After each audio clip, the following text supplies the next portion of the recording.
This is TWiT. This is some stuff that I actually found last week. Megan and I went over to PepCon, and it was fun. I mean, I like those little events, especially in the Bay Area, because we get to see people who we've worked with, who maybe we haven't seen in a while. So Becky Worley was there, Shannon Morse was there, John C. Dvorak was over there, you know, just kind of geeking out. And then we get the toys. Now, this is the first toy. If you go to, I guess the side view is probably the best. This kind of evil shark-looking thingy is actually a router. This is the Netgear Nighthawk Pro. It's an XR500. Is it going to kill me? It actually probably, I mean, it kind of looks like it hates me right now. You know, how do you build hate into your design? It has so much hate. No, but okay, so if you go to the link, this is expensive. This is upper level. So this is along with Asus and Synology's top level gear. It's about $300. It will do everything that those others do. It's 802.11ac, dual band, dual radio. It supports multi-user MIMO, quad stream, 160 megahertz. So you've plenty of wireless bandwidth, 4 Gigabit Ethernet LAN ports, a Gigabit WAN port with the ability to also use that as a dual WAN. So if you wanted to hook up more than one external, you could always make sure you're connected.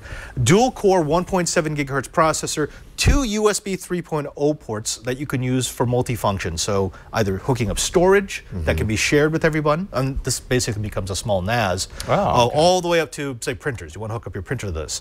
It does quality of service work, and actually, that's the big thing, because all of the specs I just told you are basically found across all of the lines of the top tier vendors, right? That's sort of table stakes. You have to have good wireless, you have to have good packet forwarding, but they've done something extra, and which is why they're selling this as a gaming router. This does this incredible feature, which I just started playing with, which I love, that they call geofencing.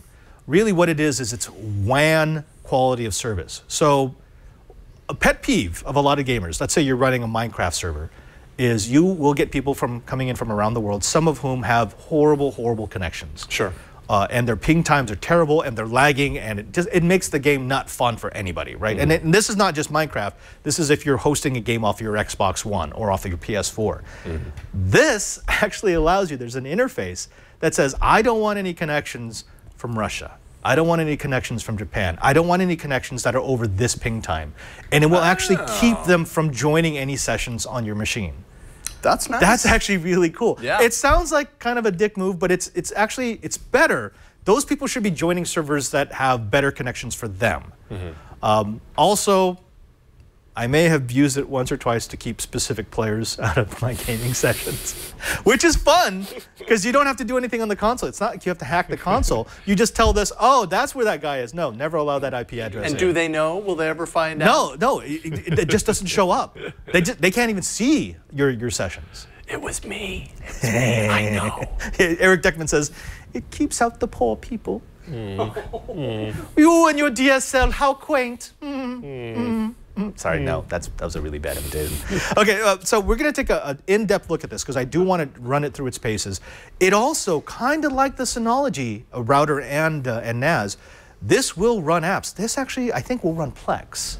Oh, really? You can run Plex off of your... I'm not a big fan of that just because I think my router should be my router. I kind of want it to focus on that and not any of the other features. And also because I don't want what sometimes happens, which is features sometimes because someone flipped the wrong switch, suddenly they're available outside the network, like UPnP. That happens all the time. But we'll take an in-depth look at this, and we'll give you an honest opinion in a couple of weeks on whether or not this is something that you want.